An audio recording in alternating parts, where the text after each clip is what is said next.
Now I know what you're saying. This doesn't look like the Romance of Three Kingdoms that I know. Well, that's what happens when you name your game after a public domain book. Sangok-shi is the Japanese title of Romance of the Three Kingdoms. And so anybody could come along and make a game called Sangok-shi. We're also going to see a few Suikoden games. To differentiate Namco's series of strategy games, and yes, there is more than one, from Koei's better-known series of strategy games, this one is often called Sangok-shi Chugen no Hasha, or Conqueror of Zhongyuan. Thing is, that subtitle doesn't appear on the cartridge, the title screen, and it's not the big title on the box. It winds up on covers in smaller text. It's enough to distinguish it from Koei's Sangok-shi, so that's what people use. This Sangok-shi is a strategy game based on the Warring States period of China's history. It's a time starting in the late 2nd century, when the empire fragmented into a bunch of warlords vying for power, and eventually coalesced again. Or to put it another way, the empire long divided must unite, long united must divide. Thus has it ever been. That 50-year block of history was turned into a novel, which I just quoted the opening line of, and the novel is one of the foundational pieces of literature in Asia. And that's how you wind up with 2 video games both called Sangok-shi. When you start Namco's game, you get a personality quiz. It'll ask you some questions like, do you believe in mercy? And your choices will guide you to which warlord you'll be. Besides the rulers of the titular 3 kingdoms, Liu Bei, Sun Quan, and Cao Cao, you can also play as Liu Zheng, Ma Teng, and Yuan Shao. Something I need to point out early on here, the Japanese transliterations of Chinese names are radically different from the English transliterations of those names. So if you're familiar with some of these people and can read katakana, you probably still will have trouble identifying them. The game starts in January of the year 200, and every turn is 1 month. The starting position for everyone is fixed. You always have a certain number of castles starting out, and you get a number of actions per turn determined by how many castles you control. But it doesn't scale up 1-to-1. Controlling 3 castles gives you 3 actions, but controlling 7 castles only gives you 5 actions. Pressing the B button when you're over a castle brings up the stats for the commander there. From left to right, they're health, wisdom, weapons, virtue, and loyalty. Similarly, if you press A on a castle, you'll bring up the castle's stats.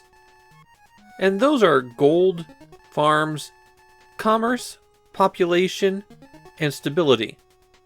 The A button is also how you bring up the menu for commands at each castle. The first option is for development around the castle. That brings up its own submenu where you can inspect the castles, transfer generals around, or see the connections to other places. There's also some very important commands on this menu. You can choose to build up the town's farms, commerce, or population, and you have to assign a general to guide those actions. Doing any of those will always cost you a little bit of money. You can also send a general off to go find things. They could return with some items. They could recruit another general to your side. Your own generals can be snatched away like this, so you'll want to make sure their loyalty is kept high. The final option on this menu is to save, and saving does take up one of your precious actions. The next option from the top menu is your storehouse, and there you can check out what resources you have in your city, move them around, or give them to people. Giving money to people improves their relationship with you, so you can give it to your population to prevent them from rebelling, or give it to generals to keep them loyal. You can also give weapons to your generals, and that improves their martial ability. Money is earned through taxes, and you collect it from farms every April, and from commerce every October. And the amount you collect is also impacted by the size of your population.